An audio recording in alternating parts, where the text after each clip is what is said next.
Assalamualaikum warahmatullahi wabarakatuh. Kembali lagi di channel Marsha Subiakto. Pada kesempatan kali ini kita akan kembali membahas informasi menarik. Kali ini kembali terkait dengan seleksi P3K ya. Jadi kemarin kembali ada informasi atau berita menarik berkaitan dengan seleksi P3K ini. Kabarnya website SSCASN menjelang akhir ya pendaftaran seleksi P3K di tahun 2024 ini untuk gelombang pertama ternyata error gitu ya. Para calon pelamar seleksi P3K tidak bisa melakukan submit dokumen yang dipersyaratkan pada seleksi P3K di tahun 2024 ini. Dan hal ini tentunya membuat khawatir gitu ya bagi para honorer. Dan semoga hari ini sudah bisa lancar ya dalam melakukan upload dokumen di website SSCASN. Dan hal ini juga dikeluhkan oleh Dewan Pembina Forum Honorer K2 Tenaga Teknis Administrasi gitu ya, Ibu Nur Baitih. Dan untuk lebih jelasnya mengenai hal ini, kali ini kita akan coba lihat beritanya ya. Langsung saja bagi yang penasaran, simak terus. Oke, bismillahirrahmanirrahim. Langsung saja kita mulai. Jadi inilah berita atau informasi berkaitan dengan website SSCASN yang susah diakses gitu ya, atau error menjelang penutupan pendaftaran P3K 2024. Diberitakan oleh cpns.com, judulnya menjelang penutupan pendaftaran P3K 2024, website SSCASN susah diakses honorer.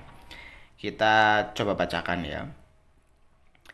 Menjelang penutupan pendaftaran P3K 2024, website SSCASN PKN susah diakses honorer.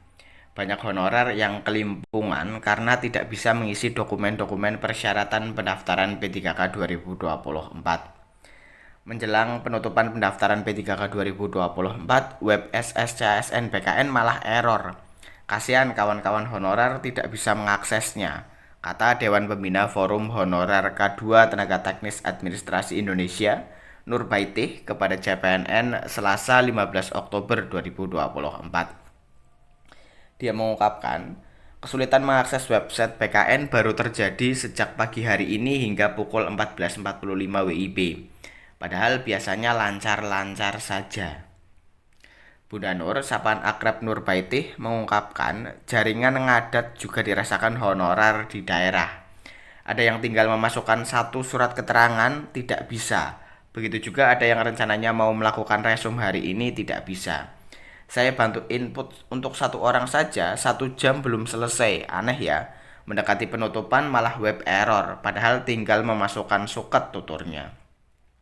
Bunda Nur berharap PKN segera merespon masalah ini agar tidak merugikan pelamar, apalagi honorer yang tidak terdaftar akan diberhentikan secara otomatis. Teman-teman honorer sudah siap resum, tetapi tertunda gara-gara web error. Mereka baru resum sekarang karena baru mereka dapat surat aktif pekerjanya dari kepala dinas, terangnya. Bunda Nur berharap panitia seleksi calon aparatur sipil negara Panselnas CASN segera mengatasi masalah teknis ini. Jangan sampai masalah ini terus berulang sampai penutupan pendaftaran P3K 2024. Harus ada kompensasi bagi honorer dong. Ini sudah seharian belum bisa resum, pungkas Bunda Nur. Ya, jadi itulah ya berita atau informasi berkaitan dengan errornya web SSCASN. Padahal pendaftaran tinggal beberapa hari lagi ya, yang gelombang pertama, dan akan ditutup di tanggal 20 Oktober 2024. Semoga mulai hari ini gitu ya, web SSCASN bisa lancar kembali sehingga para honorer bisa segera melakukan resum gitu ya, submit semua dokumen dan mengakhiri proses pendaftaran sehingga teman-teman bisa terdaftar sebagai calon pelamar P3K, bisa mengikuti seleksi P3K yang semoga dengan terdaftarnya teman-teman dan lolos seleksi administrasi bisa dipastikan bahwa teman-teman akan mendapatkan nomor induk P3K gitu ya. Jadi mungkin dari teman-teman ada yang tahu terkait dengan web SSCASN ini, ada yang belum mengakhiri pendaftaran, apakah sekarang sudah lancar atau belum, teman-teman bisa tinggalkan di kolom komentar. Jadi mungkin itu informasi yang bisa disampaikan pada kesempatan kali ini. Jika ada tanggapan atau pertanyaan berkaitan dengan hal ini, teman-teman bisa tinggalkan di kolom komentar. Terima kasih, mohon maaf bila ada kesalahan. Wassalamualaikum warahmatullahi wabarakatuh.